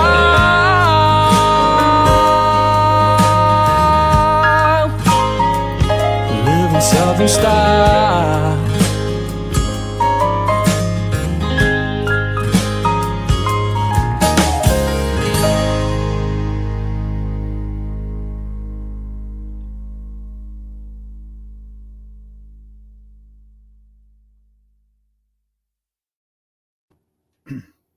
That is Living Southern Style with the Voodoo Bayou Band. Oh my gosh. I can just sit there. So here's the deal. About 20 feet, we'll go 40 feet this way for me is the Mississippi River, sitting right out in my backyard. And that's the song I want to, next time I have a bonfire, I'm going to sit out there with my Michter's sour mash. And I'm going to sit there and I think about boudin. I don't want to eat any, but I mean, I'll probably eat like a chicken wing or something like that. And I'm going to sit there and just sit at my bonfire watch the Mississippi because it's a little far. I'd like to put my toe in it, but it's too cold for that this time of year. And just Southern style. Yeah, and just watch. Realize that if I jumped in that water in roughly 22 days, I'd end up. You'd fish me out, Kyle. That's what you can do.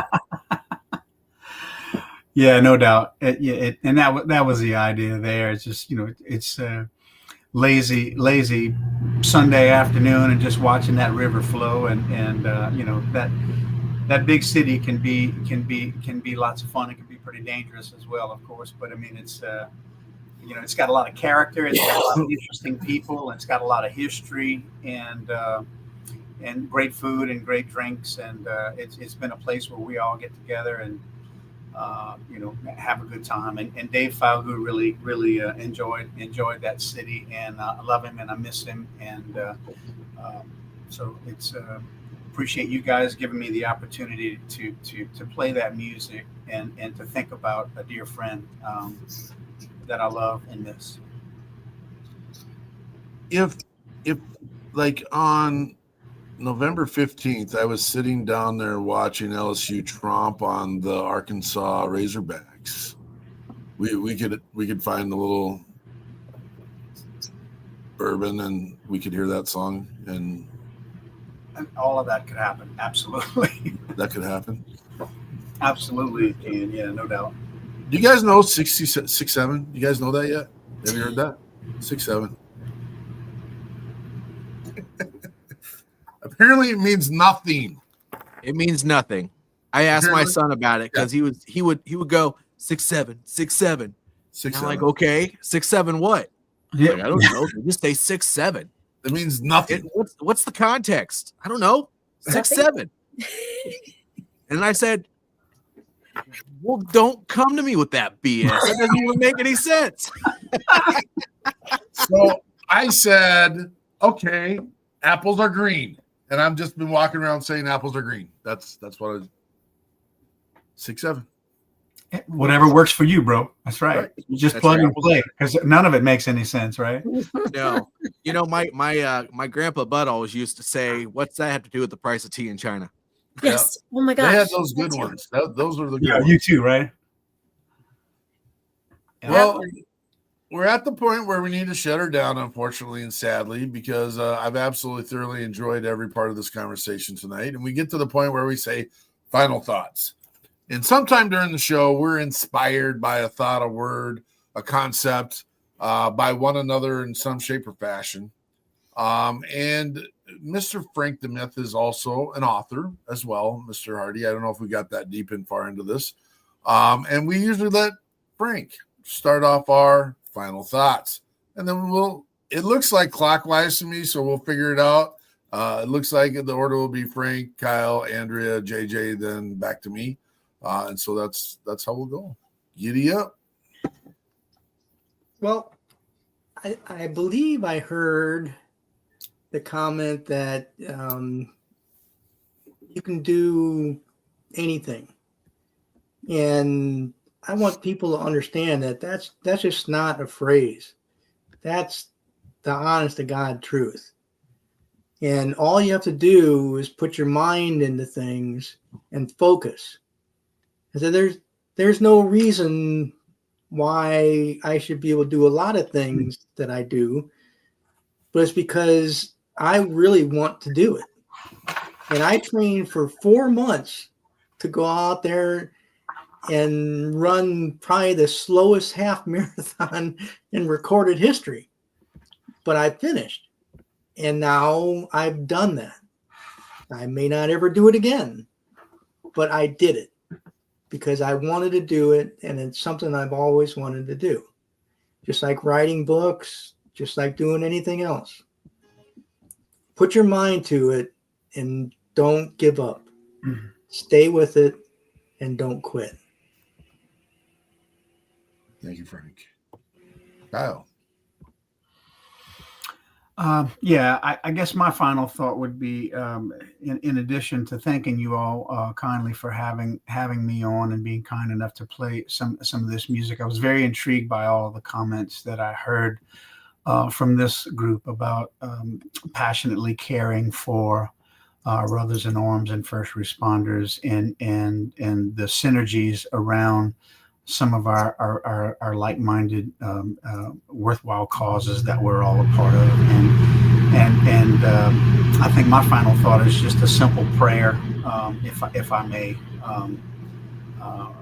for our dear Heavenly Father to please be with each and every one of these remarkable folks that are suffering in this world and are down and need a helping hand. Please bring them the resources that are available to them from our friends here at the People's Patriot Project, or the resources that J.J. Hardy and his team are able to bring, or folks like Special Ops Survivors and the countless other organizations that are available out there. Reach out. You're not alone. There are people out there that care for you and are just really excited, I think, about the opportunity to help lend a helping hand and lift you out of a difficult situation. You are not alone. And dear Lord, in your name we pray. Thank you. Amen.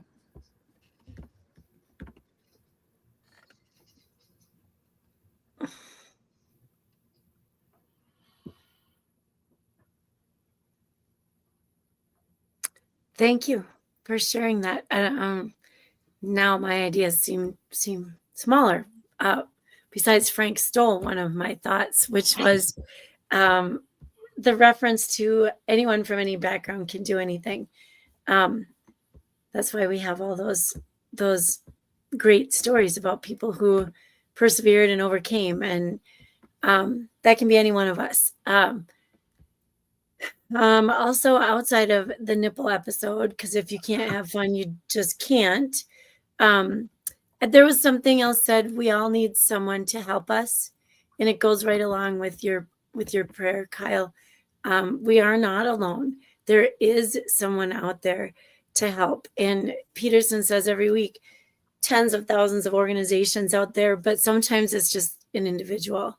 And I'm a peer, but I'm not a military peer or a first responder peer to anyone that has served. But I really have looked at taking peer mentoring classes and going to all of the meetings, really, because I can listen well. And sometimes I feel like I don't even have to say anything. But just letting people kind of work through those things on their own helps them sometimes find their own solutions, or you throw something in that, maybe will help, or maybe will just lighten up the mood. So don't ever think that you are alone or that there's not something there for you. There truly is. Thank you, Andrea. Mr. Hardy. This guy. Okay. Surprise. So I would say that one of the lessons that I have learned from the nonprofit, and since we're talking about the collaboration here, is that, yes, I do believe anyone from any background can do anything, but it's not because that I have done it, or I've known a lot of people that have done it. It's just because it's true. And, people that are in a really low spot, I've been there. More than just me from this call have probably been in a low spot. Take the opportunities, but then don't throw them away by going back to your old habits. Make sure that you don't stay stuck in your false belief and compare yourself to other people. The only one that really matters is you. If you're trying to get to where you got to go, carry around a mirror with you or something like that, because you're probably the one holding yourself back from your progress. Reach out to somebody else to help you, but make sure you actually admit to yourself that you need that help. Otherwise, you won't do it. And then when it does present itself to you, you're probably going to throw it away. So make sure that you're always paying attention to what you're doing and what you're thinking, because if you're not taking those steps to do the things that you got to do, you're never going to get anywhere. So yes, anyone from any background can do anything, but you can't do those things unless you have that self-awareness. and do what you got to do. Outstanding. You guys have been an absolute blessing tonight. We appreciate all that you've done, been here. We're here every Sunday, 1800 Central Standard Time. We come back here on Mondays at 16:30 to share what the People's Patriot Project is getting done. And so we'll be back here tomorrow at 4:30 to share the specifics of the People's Patriot Project and all the conglomerates that the WP3 team work on and the pieces. This conversation was intriguing to me here at the end. And I don't know, because we have a veteran that we've been helping, and I don't know that he listens to the show. It's not a requirement. It is what it is. But it's a conversation I think he needs to hear. And it's the classic insanity conversation. If you keep doing what you've always been done and want a different outcome, Right. there's your definition. Yeah. It breaks my heart, but hopefully we're getting them on the right path, on the right track, and in the right space. Needs some professional help, probably, to be able to dig down to where the deep, deep, dark stuff is, to just flip that switch, maybe. Yeah. Those spaces are being used, and it just sometimes people can't figure it out till they hit the very bottom, and that's a scary place to go, folks. Yep. It's a scary place to go. My prayer was for him. Thank you. You can't do anything when you got the lane ropes out there in the pool, and you got the buoys out there at the end, and you have all the pieces, and you have all the signs, you have all the communication, you got the professional standing there, but you just choose to swim in a lane that you shouldn't swim. There's nothing you can do about that. So we appreciate everyone that's been on here tonight. Next week we'll be back here again. Perfect timing for all my screens to go bye-bye. But I got it figured out. We got Ranger Rick will be in the house. Amazing influencer out there doing his thing. And we got JT and the Gunslingers, a local musician from Minnesota. We appreciate all the work that he does and the things that he's down, gritty, and gets her done. And he's greatly appreciated. He'll be exciting. We got to get some planning and get down to Louisiana. I want to see that. I want to get my paws on Kyle Demang and his crew and be part of the conversations they're having. That's what I want to do. JJ's not far from us, Andrea. No, not at all.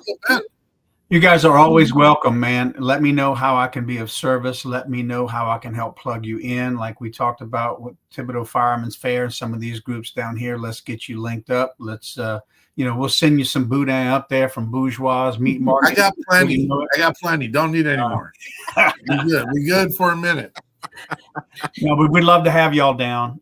It's down here, it's all about hospitality and food and having a good time. And we don't need another excuse, but come join us. Absolutely. Well, then when we do our ice fishing events, we can have you come up, be on the ice with us, and we can open up a boudin like shop, like little thing where we can hand out boudin because I have plenty. We'll just